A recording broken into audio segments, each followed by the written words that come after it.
Hello everyone, welcome back to my channel. আমি শৈলী, তোমরা দেখছো শৈলীজ ডেলি ব্লগ। আজকের এই ভিডিওতে থাকবে নবদ্বীপের কিছু রহস্য এবং ঐতিহ্য বহনকারী মন্দিরের পরিদর্শন। ঘড়ির কাঁটায় বাজে এখন ভোর 5টা। তো মাসি এখানে ঠাকুর সেবা দিয়ে আমি, দোয়েল আর মাসি রেডি হয়ে বেরিয়ে পড়লাম নবদ্বীপের উদ্দেশ্যে। আর আজ যে নবদ্বীপে যাচ্ছি তার একটা অন্যতম প্রধান কারণ হচ্ছে মাসির গুরুবাড়ি হচ্ছে নবদ্বীপে, আর মাসি সেখানেই হচ্ছে দেখা করতে যাচ্ছিল। আর আমি এই প্রথম হচ্ছে যাচ্ছি নবদ্বীপে, তাই ভীষণ ভীষণ এক্সাইটেড ছিলাম। আর আমি না একজন ভীষণ ইন্ট্রোভার্ট পার্সন।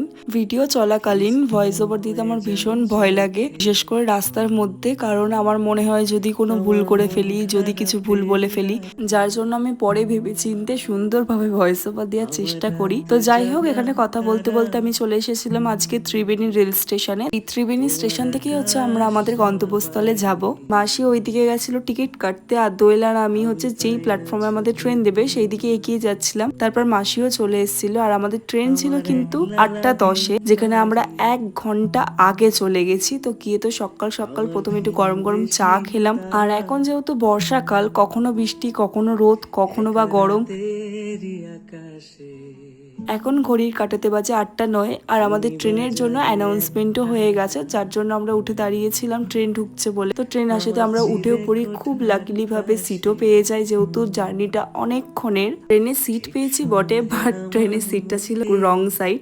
আমার মনে হয় এই প্রবলেমটা মেয়েরা ভীষণভাবে রিলেট করতে পারবে। সকালবেলা এরকম সুন্দর একটা ওয়েদারে জানলার পাশে বসে মনোরম দৃশ্য উপভোগ করতে আমি তো ভীষণভাবে ভালোবাসি। আর আমরা নামতাম নবদ্বীপের পরের স্টেশন বিষ্ণুপিয়া। আর স্টেশনে নেমেই আমরা চলে গেছিলাম অপোজিট সাইডে। আর আজ যেহেতু অনেক সকালবেলা বেরিয়েছিলাম বাড়ি থেকে, আর কিছু খেয়েও বেরোয়নি, তো ভীষণ খিদে পেয়ে গেছিল। তারপর আমি আর দোয়েল হচ্ছে এখানে গরম গরম পেটাই পরোটা নিয়ে নিয়েছিলাম খাওয়ার জন্য। খাওয়া দাওয়া কমপ্লিট করে আবার একটা টোটো চেপে চলে গেলাম একেবারে সোজা বলদেব ধামে। আর এটাই হচ্ছে কিন্তু মাসির গুরুমার বাড়ি। তো সবার প্রথম গিয়ে দেখি তো সেই মন্দিরের ভেতরে ভীষণ কাজ চলছে। তারপরে পরে জানতে পারলাম যে ওই গুরু বাবার দাদার ছেলের সামনেই বিয়ে, তো সেই জন্যই পুরো ঘর সেজে উঠছে বিয়ের সাজে। আর মাসি হচ্ছে এখানে মিষ্টি নিয়ে গেছিল, সেটাই দিচ্ছিল প্রসাদের জন্য।